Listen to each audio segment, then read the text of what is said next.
메시지 성경 빠른 통독. 오늘 말씀은 사사기 17장에서 20장까지입니다.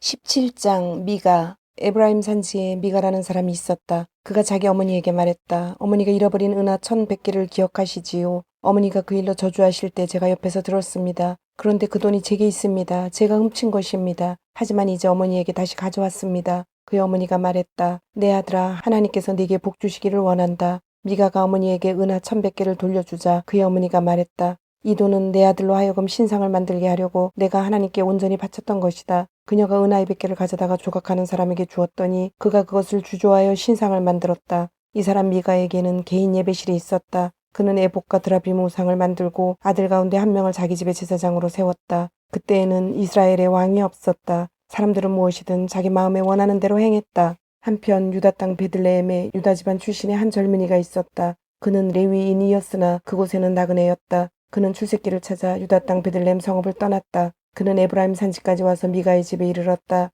미가가 그에게 물었다. 당신은 어디서 오는 길이요? 그가 말했다. 나는 유다 땅 베들레헴에 사는 레위인입니다. 정착할 곳을 찾아 떠도는 중입니다. 미가가 말했다. 나와 함께 여기 머물면서 내 어른이 되어주고 제사장이 되어주시오. 내가 매년 은하 10개를 주고 필요한 옷과 식사를 제공하겠소. 레위인이 그 제안을 좋게 여겨 미가의 집에 살기로 했다. 젊은이는 그 집에 잘 적응하여 한 가족처럼 되었다. 미가는 그 젊은 레위인을 자기 집의 제사장으로 삼았다. 이 모두가 미가의 집에서 일어난 일이다. 미가가 말했다. 레위인을 제사장으로 두었으니 이제 하나님께서 내가 하는 일마다 틀림없이 잘되게 해주실 것이다.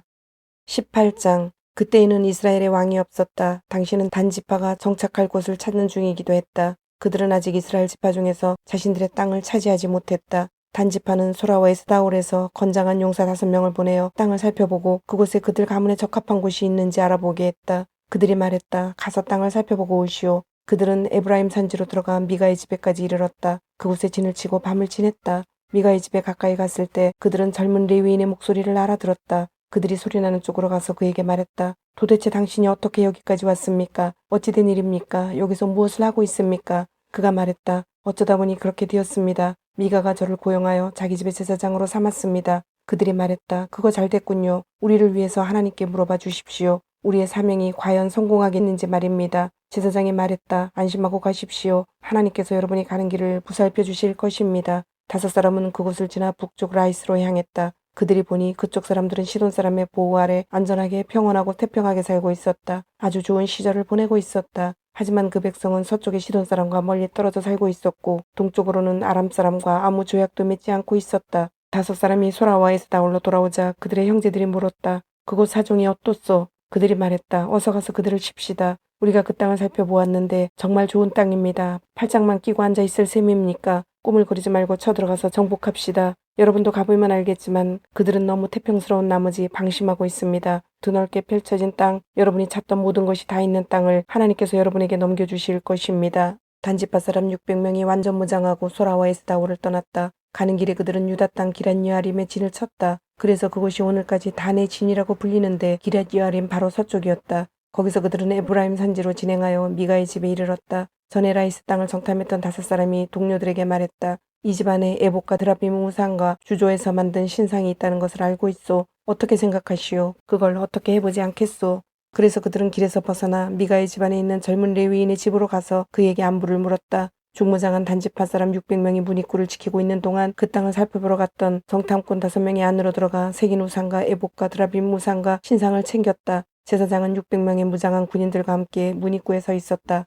5 사람이 미가의 집에 들어가서 색인 우상과 에봇과 드라빔 우상과 신상을 가져가려고 하자 제사장이 그들에게 말했다. 지금 뭐 하는 겁니까? 그들이 그에게 말했다. 쉿, 아무 소리 마시오. 우리와 함께 갑시다. 우리의 어른과 제사장이 되어주시오. 한 사람의 제사장이 되는 것과 이스라엘의 한 지파와 그 가문 전체의 제사장이 되는 것 중에 어느 쪽이 더 중요한 일이겠소? 제사장은 기회를 붙잡았다. 그는 에봇과 드라빔 우상과 색인 우상을 가지고서 군인 무리에 합류했다. 그들은 발길을 돌려 아이들과 소떼와 소유물을 앞세우고 길을 떠났다. 그들이 미가의 집을 떠나 한참을 간 뒤에야 미가와 그 이웃들이 모였다. 그들은 곧 단지파 사람들을 따라잡았다. 그들이 단지파 사람들에게 소리쳤다. 단지파 사람들이 돌아서서 말했다. 무슨 일로 이리 시끄러운 거요? 미가가 말했다. 당신들이 내가 만든 내 신을 가져가고 내 제사장도 데려가지 않았소. 내게 남은 게 뭐가 있소? 그러면서 지금 대체 무슨 일이냐고 말하는 것이오. 그러자 단지파 사람들이 대답했다.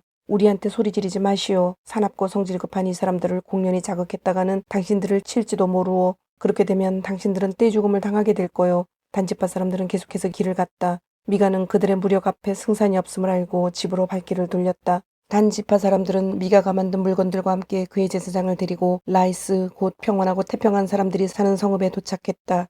그들은 그곳 사람들을 모두 죽이고 성읍을 불태워버렸다. 주변에 라이스를 도와주는 자가 아무도 없었다.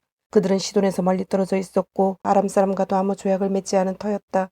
라이스는 벳루옵 골짜기에 있었다. 단지파는 성읍을 재건하고 이스라엘의 아들인 자기네 조상 이름을 따라 그것을 단이라고 고쳐 불렀다. 그 성읍의 본래 이름은 라이스였다. 단지파는 자신들을 위해 훔쳐온 신상을 세웠다. 훗날 그 땅을 빼앗길 때까지 모세의 손자요 게르솜의 아들인 요나단과 그의 후손이 단지파의 제사장이 되었다. 실로에 하나님의 성소가 있는 동안 줄곧 그들은 미가가 만든 신상을 자신들을 위해 그곳에 모셔두었다. 19장 한 레위인과 그의 첩. 그때는 이스라엘의 왕이 없던 시절이었다. 에브라임 산지의 산골에 나그네로 살고 있던 한 레위인이 유다 땅 베들레헴에서 한 여자를 첩으로 들였다. 그런데 그 여자는 그와 다투고 나가 유다 땅 베들레헴에 있는 친정아버지 집으로 돌아가서 그곳에서 넉 달을 머물렀다. 남편은 그녀를 찾아가 마음을 돌려보기로 했다. 그는 종 하나와 나귀 2마리를 데리고 갔다. 그가 여자의 아버지 집에 이르자 여자의 아버지가 그를 보고 반기며 편하게 대해주었다. 여자의 아버지인 그의 장인이 그에게 좀 머물다 가라고 강권하여 그는 사흘을 함께 머물면서 즐겁게 먹고 마시고 잤다. 나흘째 되는 날 그들이 새벽같이 일어나 떠날 채비를 하는데 여자의 아버지가 사위에게 말했다. 아침을 든든히 먹고 기운을 차린 다음에 가게나. 그래서 그들은 자리에 앉아서 함께 아침 식사를 했다. 여자의 아버지가 그에게 말했다. 이보게 더 있다 가게나. 오늘 밤도 여기 있으면서 즐겁게 보내게. 그 사람은 가려고 일어났지만 장인이 붙잡는 바람에 결국 하룻밤을 더 지내게 되었다. 닷새째 되는 날에도 그는 일찍 일어나서 떠나려고 했지만 여자의 아버지가 아침밥을 좀 먹어야지 하고 권했다. 그들이 우물쭈물하다가 함께 먹고 마시는 사이 어느새 하루가 지나갔다. 하지만 그 사람과 그의 첩은 끝내 떠나려고 했다. 그러자 여자의 아버지인 그의 장인이 말했다. 이보게 날이 거의 저물었네. 여기서 밤을 지내는 게 어떤가. 해가 얼마 남지 않았으니 하룻밤 더 머물면서 즐겁게 보내게. 내일 일찍 출발하면 되지 않겠나. 그러나 그 사람은 하룻밤 더 머물 마음이 없었다. 그는 여장을 챙겨 길을 나섰고 안장을 지은 나귀 2마리와 첩과 종과 함께 여부수 예루살렘에 이르렀다. 여부수에 이르자 날이 거의 저물었다. 종이 주인에게 말했다. 늦었으니 여기 여부수 사람의 성읍에 들어가서 밤을 지내야겠습니다. 그러나 주인이 말했다. 우리는 이방인의 성읍에는 들어가지 않는다. 기브아까지 마저 가자. 그는 종에게 지시했다. 계속하자꾸나. 기브아나 라마에서 밤을 지내야겠다. 그들은 계속해서 갔다. 그들이 걸음을 재촉하고 있는데 베냐민 지파에 속한 기브아 근처에서 마침내 해가 졌다. 그들은 기브아에서 밤을 보내려고 거기서 발길을 멈추었다. 레위인이 가서 성읍 광장에 앉아 있었으나 그들을 맞아들여 묻게 하는 사람이 아무도 없었다. 그때 저녁 늦게 한 노인이 하루 일을 마치고 밭에서 돌아왔다. 그는 에브라임 산지 출신이었는데 기브아에서 잠시 살고 있었다. 그곳 주민은 모두가 베냐민 사람이었다. 노인이 눈을 들어 성읍 광장에 있는 여행자를 보고 말했다. 어디로 가는 길이요? 어디서 오셨소? 레위인이 말했다. 우리는 지나가는 나그네입니다. 베들레헴을 떠나 에브라임 산지의 외진 곳으로 가는 길이지요. 저는 그곳 사람입니다. 유다 땅 베들레헴에 갔다가 집으로 돌아가는 길인데 우리를 맞아들여 묻게 하는 사람이 없군요. 우리가 폐를 끼치지는 않을 겁니다. 우리에게는 나귀에게 먹일 여물과 짚이 있고 이 여자와 젊은이와 제가 먹을 빵과 포도주도 있습니다. 더 필요한 것은 없습니다. 노인이 말했다. 걱정 마시오. 내가 당신들을 돌봐주리다. 성읍 광장에서 밤을 보낼 수 없지 않겠소. 그는 그들을 자기 집으로 들이고는 나귀에게 먹이를 주었다. 그들은 씻고 나서 잘 차려진 음식을 먹었다. 그들이 쉬면서 즐거운 시간을 보내고 있는데 성읍 사람들이 그 집을 에워싸고 문을 두드리기 시작했다. 모두 그 근방의 불량배들이었다. 그들은 집주인인 노인에게 소리를 질렀다. 당신 집에 온 사람을 내놓으시오. 우리가 그 사람들과 관계를 해야겠소. 노인이 밖으로 나가서 그들에게 말했다. 형제들 이러지 마시오. 이 사람은 내게 온 손님이니 그에게 음란한 짓을 하지 마시오. 제발 악한 짓을 저지르지 마시오. 보시오. 여기 처녀인 내 딸과 이 사람의 첩을 내가 당신들에게 내놓을 테니 꼭 그래야겠다면 이들을 욕보이시오. 그러나 이 사람한테는 극악무도한 짓을 하지 마시오. 그러나 무리는 그의 말을 들으려 하지 않았다. 결국 레위인은 자기 첩을 문 밖으로 떠밀어 그들에게 내주었다. 그들은 밤새도록 여자를 욕보였다. 새벽 무렵에야 그들은 여자를 놓아주었다. 여자는 돌아와서 자기 주인이 자고 있는 집 문 앞에 쓰러졌다. 해가 떴는데도 여자는 그 자리에 있었다. 아침이 되었다. 여자의 주인이 일어나서 길을 가려고 문을 열었다. 거기에 그의 첩이 두 손을 문지방에 걸친 채 문 앞에 쓰러져 있었다. 그가 일어나시오 갑시다 하고 말했지만 대답이 없었다. 그는 여자를 나귀에 싣고 집으로 향했다. 그 집에 와서 그는 칼로 자기 첩의 팔다리를 잘라 12토막을 냈다. 그는 토막 낸 것을 이스라엘 땅 전역에 보냈다. 그리고 사람들을 보내면서 이렇게 일러주었다. 이스라엘 모든 사람에게 말하시오. 이스라엘 자손이 이집트 땅에서 올라온 이래로 지금까지 이런 일이 한 번이라도 있었습니까? 이 일을 깊이 생각하고 논의해 주십시오. 무슨 조치든 취해 주십시오. 20장. 그러자 이스라엘 온 백성이 쏟아져 나왔다. 회중이 미스바에서 하나님 앞에 모였다. 단에서 브엘세바에 이르기까지 한 사람도 빠짐없이 모였다. 이스라엘 모든 지파를 대표하는 백성의 지도자들이 하나님 백성의 모임에 참석했다. 칼을 찬 보병 부대가 400개였다. 한편 베냐민 지파는 이스라엘 백성이 미스바에 모였다는 소식을 전해 들었다. 이스라엘 백성이 말했다. 이제 말해보시오. 이 극악무도한 일이 어떻게 벌어진 겁니까?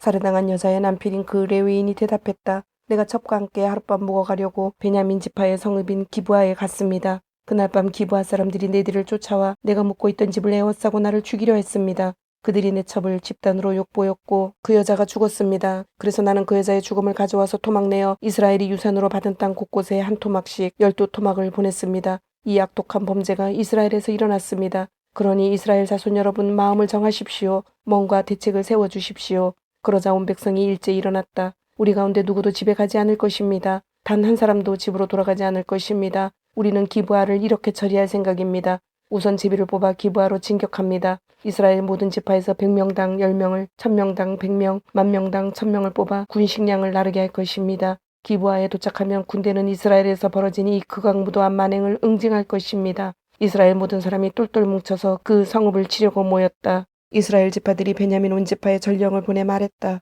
당신들의 땅에서 벌어진 극악무도한 이 일이 어찌 된 것이오? 기브아의 그 불량배들을 지금 당장 내놓으시오. 우리가 그들을 죽여 이스라엘에서 악을 불살라 없앨 것이오. 그러나 베냐민 지파는 그렇게 할 마음이 없었다. 그들은 자신들의 형제인 이스라엘 백성의 말을 듣지 않았다. 오히려 그들은 이스라엘과 전쟁을 벌이려고 자신들의 모든 성읍에서 군사를 일으켜 기브아에 집결시켰다. 순식간에 각 성읍에서 칼을 찬 보병 26개 부대를 모았다. 또한 기브아에서 최고의 용사 700명을 뽑았다. 그 밖에도 양손을 다쓰는 명사수 700명이 있었는데 이들이 물맷돌을 던지면 머리카락 하나 놓치는 법이 없었다. 이스라엘 사람들은 베냐민 지파를 빼고도 칼을 찬 용사 400개 부대를 동원했다. 그들이 길을 떠나 베델로 가서 하나님께 여쭈었다. 이스라엘 백성이 말했다. 우리 가운데 누가 먼저 가서 베냐민 지파와 싸워야 하겠습니까? 하나님께서 말씀하셨다. 유다가 먼저 가거라. 이튿날 아침 이스라엘 백성이 일어나 기브아 앞에 진을 쳤다. 이스라엘 군이 베냐민과 싸우기 위해 진군하여 위치를 정하고 막 기브아를 치려는 순간에 기브아에서 베냐민 지파 사람들이 쏟아져 나와 이스라엘의 22개 부대를 그 자리에서 전멸시켰다. 이스라엘 백성이 성소로 돌아와 저녁 때까지 하나님 앞에서 울었다. 그들이 하나님께 다시 여쭈었다. 우리가 다시 가서 우리 형제 베냐민 지파와 싸워야 하겠습니까? 하나님께서 말씀하셨다. 그렇다, 싸워라. 군대는 기운을 냈다. 이스라엘 사람들은 첫날 배치받았던 위치로 다시 갔다. 둘째 날에 이스라엘 백성이 다시 베냐민을 치기 위해 진격했다. 둘째 날에도 베냐민 지파 사람들이 성읍에서 나와 칼솜씨가 뛰어난 이스라엘의 18개 부대를 전멸시켰다. 이스라엘 백성 곧 온 군대가 베델에 돌아와 하나님 앞에 앉아서 울었다. 그날 그들은 저녁 때까지 금식했다. 그리고 하나님 앞에 번제와 화목제를 드렸다. 그러고 나서 그들은 하나님께 다시 여쭈었다. 그때 하나님의 언약궤가 베델에 있었고 아론의 손자요 엘르아살의 아들인 비느하스가 제사장으로 섬기며 그곳에 함께 있었다. 그들이 여쭈었다. 우리가 또 진격하여 우리 형제인 베냐민 지파와 싸워야 하겠습니까? 아니면 여기서 끝내야겠습니까? 그러자 하나님께서 말씀하셨다. 싸워라. 내가 내일 너희에게 승리를 줄 것이다. 이번에 이스라엘은 기브아 주위에 군사를 매복시켰다. 사흘째 되는 날에도 이스라엘이 나가서 베냐민 앞 전과 똑같은 자리에 자리를 잡았다. 베냐민 지파 사람들이 나와서 군대와 맞서며 성읍 밖으로 밀고 나갔다. 베냐민 지파는 전처럼 이스라엘 병력을 쓰러뜨리기 시작했다. 들판에서 베델과 기브아로 가는 길에서 30명 정도가 쓰러졌다. 베냐민 지파 사람은 우리가 전처럼 그들을 파리 잡듯이 죽이고 있다 하고 떠벌리기 시작했다. 그러나 이스라엘 백성에게는 전략이 있었다. 우리가 후퇴하여 그들을 성읍에서 큰 길로 끌어내자. 그래서 이스라엘 사람 모두가 더 멀리 바알 다말까지 나갔다. 그때 이스라엘 복병이 기브아 서쪽 지역에서 쏟아져 나왔다. 이스라엘 전체에서 뽑힌 10개의 정예부대가 드디어 기브아에 이르렀다. 맹렬한 피해 전투였다. 베냐민 지파는 자신들이 패하여 무너질 줄은 꿈에도 생각하지 못했다. 하나님께서 이스라엘 앞에서 그들을 패하게 하셨다. 이스라엘 백성은 그날 베냐민의 25개 부대를 전멸시켰다. 25,100명이 죽었는데 모두 칼솜씨가 뛰어난 자들이었다. 베냐민 지파는 자신들이 패한 것을 알았다. 이스라엘 사람들은 기브아에 매복시켜둔 복병을 믿고 베냐민 앞에서 후퇴하는 척했던 것이다. 매복해 있던 군사들이 뛰어나와서 기브아를 재빨리 해치우고 성읍 곳곳으로 퍼져나가 성읍 주민을 모두 죽였다. 전략상 매복부대의 주력이 성읍에서 연기로 신호를 올리면 이스라엘 사람들이 돌아와서 공격하기로 되어 있었다. 그 즈음 이미 이스라엘 사람 30명 정도를 죽인 베냐민은 자신들이 곧 이길 줄 알고 저들이 처음 전투 때처럼 달아난다 하고 소리쳤다. 그때 성읍에서 거대한 연기 기둥 신호가 올라갔다. 베냐민 지파가 뒤돌아보니 온 성읍이 연기에 휩싸여 있었다. 이스라엘 사람들이 돌아서서 공격하자 베냐민 사람들이 무너져 내렸다. 자신들이 덫에 걸린 것을 알아차렸던 것이다. 이스라엘 백성과 마주한 그들은 광야길로 도망치려 했으나 이미 사방이 전쟁터였다. 이스라엘 사람들이 성읍에서 쏟아져 나와 그들을 닥치는 대로 죽이고 뒤를 바짝 따라붙어 기브와 동쪽까지 추격했다. 베냐민 지파에서 18개 부대가 전멸했는데 모두 최고의 전사들이었다. 5개 부대는 뒤돌아 광야 곧 림몬 바위로 피하려 했으나 이스라엘 백성이 길에서 그들을 모두 잡아 죽였다. 이스라엘 백성은 계속 몰아붙여서 2개 부대를 더 무찔렀다. 죽은 베냐민 사람은 모두 보병 25개 부대에 이르렀는데 하나같이 칼솜씨가 최고인 자들이었다. 달아난 600명은 광야의 림몬 바위까지 가서 거기서 넉 달 동안 버텼다. 이스라엘 사람들이 돌아와 베냐민 지파의 남은 자들 각 성읍에 있는 사람과 짐승을 모두 죽이고 모든 성읍을 불태웠다. 주님, 오늘도 말씀을 주심을 감사드립니다. 주신 말씀대로 오늘 하루도 주님의 모습을 닮아가며 말씀대로 순종하며 살도록 은혜와 용기를 주옵소서. 예수님의 이름으로 기도드립니다. 아멘.